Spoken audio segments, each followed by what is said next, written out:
Okay, so the first chapter is called Chasing Our Tail. And I love the name of this chapter because sometimes that's kind of how we all feel. We're in constant do mode, going from one thing to the next without grounding ourselves in the moment. So let's start with our mindful moment. So I invite you again to just put your spine nice and straight and have your chin in. And with your eyes closed or just gently gazing down, just start to get connected with your breath. Taking an inhale and an exhale. Just feeling the rise and the fall of each inhale and each exhale. And today, I invite you to have an intentional practice of counting our breath. So counting in for 2, 1, 2, hold, exhale for 4, 2, 3, 4. Breathe in, 2, 1, 2. Exhale for 4, 2, 3, 4. And just breathing in a space and place that feels comfortable for you.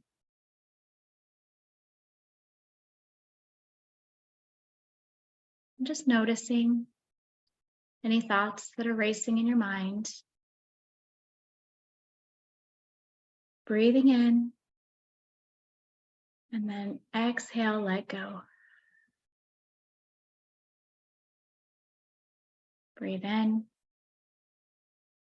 and visually just let the thoughts release from your body, release from your mind.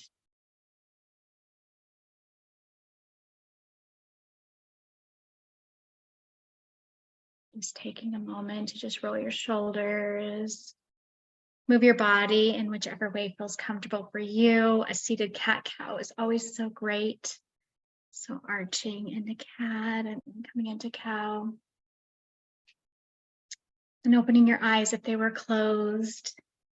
Then I love to just, as I'm doing mindfulness practices, I'll often start with a number and say, at the beginning, how do I feel? And then at the end, how do I feel?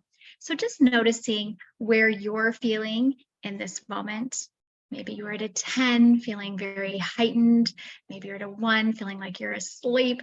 So just noticing where you are before and after a practice, just noticing that shift. So that's what's great about this chapter is it really dives into, again, what is mindfulness? And many people have definitions of mindfulness. I love to think of 3 words when I think of mindfulness. The first one is awareness. Getting aware of what I'm feeling both in my mind and my body. If you do experience big emotions, we have a physical response to them. So getting in tune with that.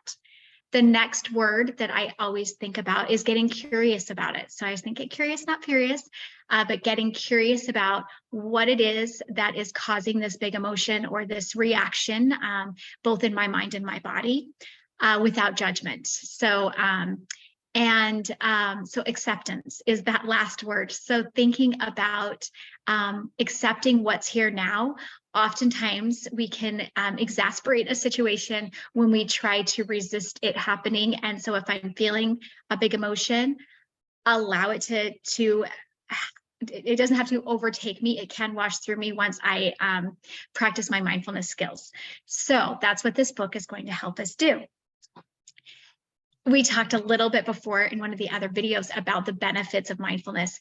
And when we think about chronic stress, anxiety, depression, any ailment that we have as far as with our, heart, our, with any type of hypertension or cardiac situations, stress is going to be a factor in all of those. So when we learn how to regulate those emotions and that stress in our body and understand the responses that we're having, it can lessen our chance for these diseases and these situations that are happening in our life, both mentally and physically. So I invite you to think about those benefits as you're doing it, because having a strong why is so huge. So even when I don't feel like taking a mindful moment or meditating, just like I exercise my body by going walking and doing yoga and weights and cardio, I do the same for my mind. And that means I need to take intentional moments of breath work, of stopping and noticing what is happening in my mind and my body. Some misconceptions. And I will tell you, when I first started, I thought all of these things. So one is meditation isn't just about, and being mindful isn't just about, I have to sit on a mat and I have to sit nice and tall. And no, it's not that. Mindfulness can be incorporated throughout your entire day. Taking even 30 seconds to just take intentional breaths with that counting breath. Anytime you have a longer exhale, it's going to activate your parasympathetic nervous system, which we'll talk more about that whole magic later. So just taking moments for calm can make that adjustment in your system. So it doesn't take a lot of time. Like I said, like 30 seconds is better than nothing. So take that time to stop and breathe. Pause, breathe, and smile is what I love to always say. It's not complicated. I mean, there's a lot of it's hard. It's easy, but it's not simple, or it's simple but not easy, if you want to say it that way. It's just a matter of showing up and doing.